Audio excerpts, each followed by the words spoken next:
Hartlike goeienaand aan elkeen. Ons is dankbaar dat u weer eens ingeskakel het vir nog 'n kort boodskapie en 'n Sabbat opening. Hoop dat u 'n wonderlike week gehad en dat u daarom nou 'n bietjie skoene kan uitskop en rustigheid hê. Voordat ons begin, kom ons sluit die oë. Liewe Heer, wat 'n voorreg is dit nie vanaand om weer eens by mekaar te kom aan die einde van 'n werksweek, van gewoeg en geskaaf en gehardloop. En Here, ons wil net weer eens dankie sê dat u ons nou in kalmte en rustigheid kan inbring. Ek wil vra dat u ook nou met ons sal wees, waar ons 'n stukkie uit die woord lees, waar ons gedagtes deel. Maar ons wil vra, Here, dat ons weer eens 'n mindere raak en u 'n meerdere. Mag ons die lig skyn wat u vir ons gee, en mag die mense ons verbygaan terwyl hulle u raak sien. Amen. Vanaand se skrifgedeelte is so 4 versies daar uit Filippense uit, en die opskrif is ons behoefte aan God. En Filippense 3 vers 8 tot 11 lees as volg: Ja, waarlik, ek ag ook alles skade om die uitnemendheid van die kennis van Christus Jesus my Here, terwille van wie ek alles prys gegee het, en as drek beskou om Christus as wins te verkry, en in hom gevind te word, nie met my geregtigheid wat uit die wet is nie, maar met die wat die geloof in Christus is, die geregtigheid wat uit God is deur die geloof, sodat ek hom kan ken en die krag van sy opstanding en die gemeenskap aan sy lyde terwyl ek aan sy dood gelykvormig word, of ek miskien die opstanding uit die dood kan bereik. Nou, jy weet, die Christendom en om 'n Christen te wees, gaan nie oor wat jy kan kry nie, maar eintlik oor wie jy kan kry. Jy sien, dit gaan nie oor die teoretiese kennis of die Bybelkennis nie, maar dit gaan eintlik oor Jesus Christus homself. Hoe beleef ek en u wanneer ons dink aan Jesus, wanneer ons in verhouding gaan tot Jesus? So vanaand wil ek graag op 3 punte fokus. En die 3 punte wat ek wil doen is, ons gaan begin by die eerste en sê, om Jesus persoonlik te ken. Jy sien, die kennis, die teorie, die doen, die late wat ek doen, maak dit dat ek Jesus ken. Maak dit dat ek 'n persoonlike verhouding het tot Jesus. Jy sien, in my en u lewe, wanneer ons 'n persoonlike verhouding het, dan wil ons iemand in waarheid ken. Ons wil in diepte kennis verstaan wie die persoon is, of dit 'n vriend is, 'n vriendin, jou eggenoot, maar jy wil die persoon ken vir wie hy is en wat hy is. En al hoe dit kan gebeur is wanneer ons daai daaglikse verhouding het met die persoon. Wanneer ons ondervinding saam met die persoon het. Jy sien, wanneer jy regtig 'n ware vriend het wat langs jou staan en alles saam jou doen, dan is dit iemand wat jy daagliks nie net 2 keer in 10 jaar by uitkom nie, maar is iemand wat die pad saam jou stap. Die punt is om jouself met Christus te kan identifiseer. Totdat jy op 'n punt kom of 'n stadium kom waar jy eintlik een word met Christus en sy doen, sy late en dit wat hy vir jou doen.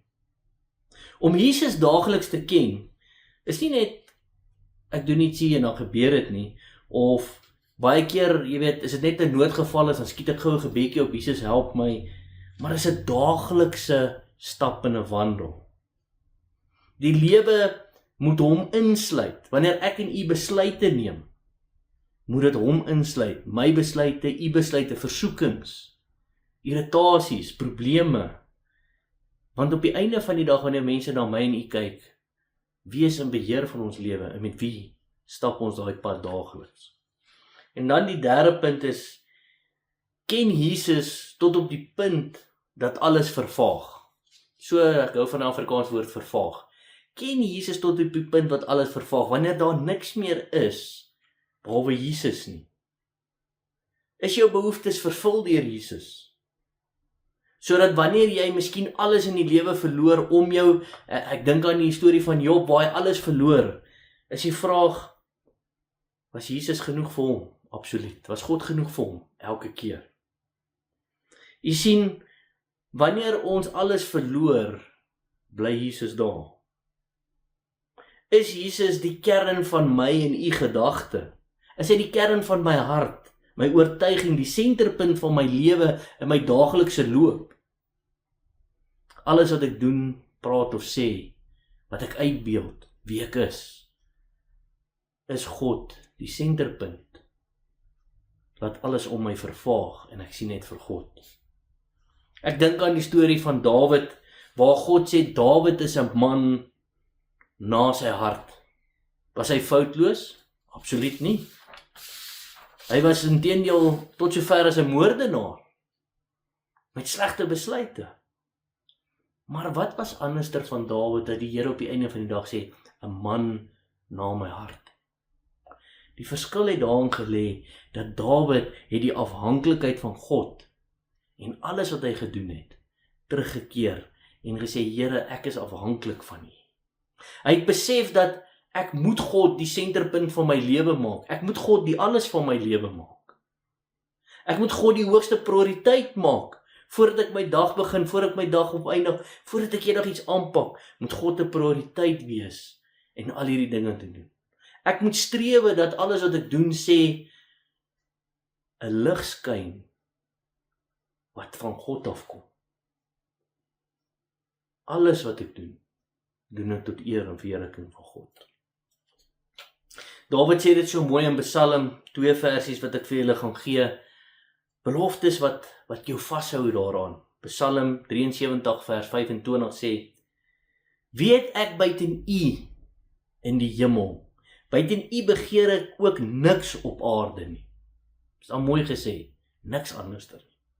Ek het tot die Here gesê, Psalm 16 vers 2, ek het tot die Here gesê, U is my Here, vir my is daar geen goed bo U nie. Niks is bo U nie. Wat wil die wêreld vandag hê? Wat het die wêreld nodig vandag?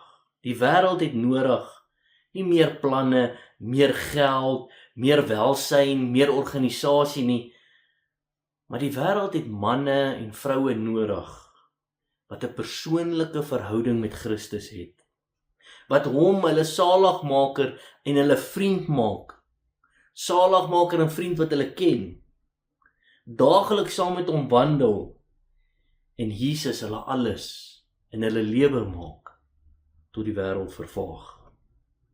Hulle het Christus nodig, die gekruisende, die verrysende heiland het hierdie wêreld nodig. En waar moet hulle dit sien? Binne in my en binne in U, moet hulle verby ons kyk, en Jesus raak sien. Kom ons sluit die oë. Liewe Heer,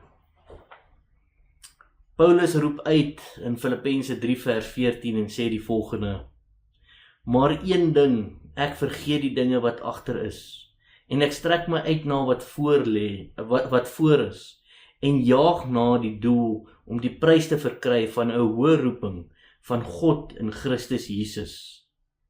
Here, help my dat ek 'n beter persoonlike verhouding met U kan kweek.